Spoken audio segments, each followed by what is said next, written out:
John Sutton, you've been racing cars for how many years? Oh, well, I started racing in 1956, so I suppose that makes it 50 years. Over 50 years, yes. So what was your first car?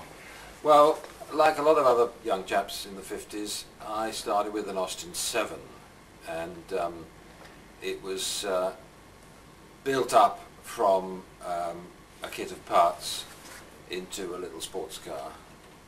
And friends of mine said to me, well, what are you going to do with it now you've built it? And they suggested going motor racing, which I did with some considerable success.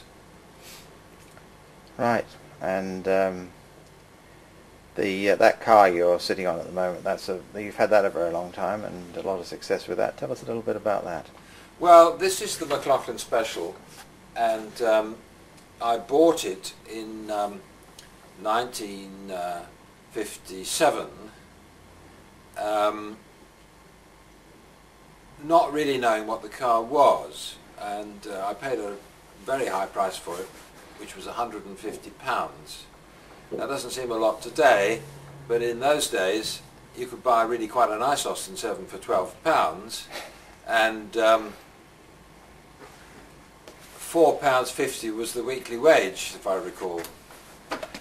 However, the car has been with me all these years, and over the period of time it's had various work done on it, and we finally got it to run properly, I think.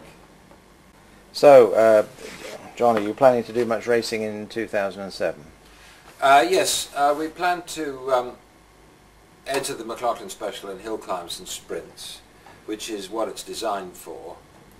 And the other car we have here is the Gordon Brattell Special, which has been built up specifically for circuit racing. So we have a choice. The Gordon Brattell car is currently being worked on. It's currently dismantled, and subject to it being completed and ready in time, we'll be doing circuit racing as well. So it looks like it could be quite a full season. Well, John, you started racing Austin 7s and you're now racing Austin 7s again. But in the meantime, have you raced anything else? Yes, by the end of 1960s, the Austin Special was becoming uncompetitive, and I needed something more modern and a bit more competitive to go motor racing with. And by chance, I met up with Jem Marsh at one of the 750 Club meetings, and he was giving a talk on the new amazing wooden chassis Marcos. I was very impressed with this because, having been an aircraft engineer, I was familiar with the design concept. And I immediately asked him if I could have a test drive on the following weekend, which we did, and took it down the new M1 motorway, which had just been opened. I was very impressed with the car. It was very quiet, it was very quick, it handled well, and so I just simply placed an order straight away.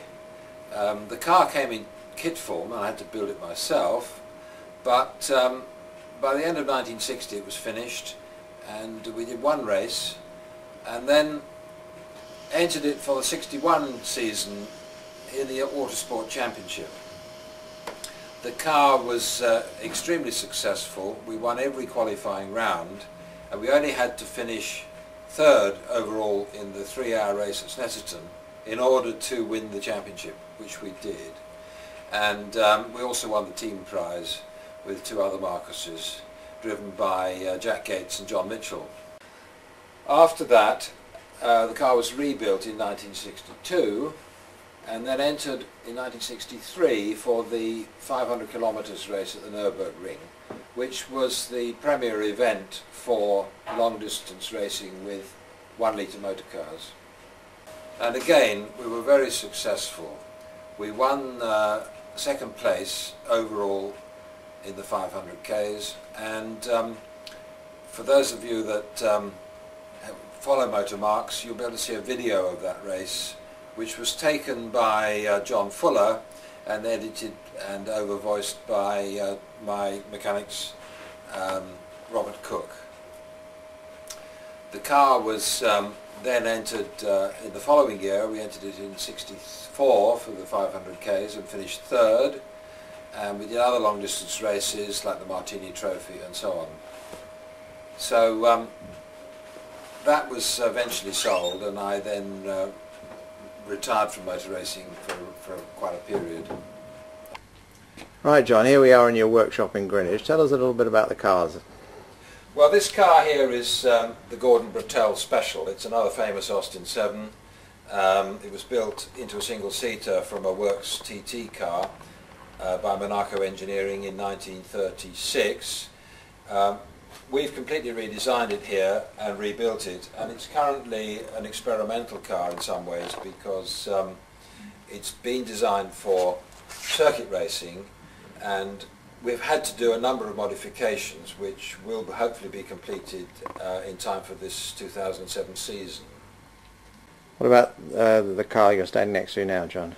Well, this is an Austin Ulster. It's an original car. I bought it a long time ago in the 60s, and it belonged previously to Stan Goldthorpe, and prior to that Len Rowe, who raced it in 750 Formula. I bought it as a circuit racing car, and in fact we won the Voiturette Trophy with it. After it had been well raced, it was in a pretty bad state, and so the only thing to do was a complete restoration. It's been put back into original specification and into full road trim now. The other car, the little Chummy, we bought recently as an office hack. It's used for going to the post office and general factotum work. So it runs very nicely, it's a nice little car. Everybody should have an Austin 7. John, this Vauxhall has a very interesting history. Can you tell us a little bit about it? Yes, it's a 3098 OE167. Interestingly, Vauxhalls were the only cars that were always known by their chassis numbers. This car left the factory in December 1924 and went to Australia new. I bought it back from Australia in the 1970s and completely restored it. It's a superb motor car. You've got 100 miles an hour, you've got lots of torque, it drives really nicely. I don't compete with it, although some people do. This one is just used as a fast touring car, but it's served me very well. It's a lovely motor car to drive.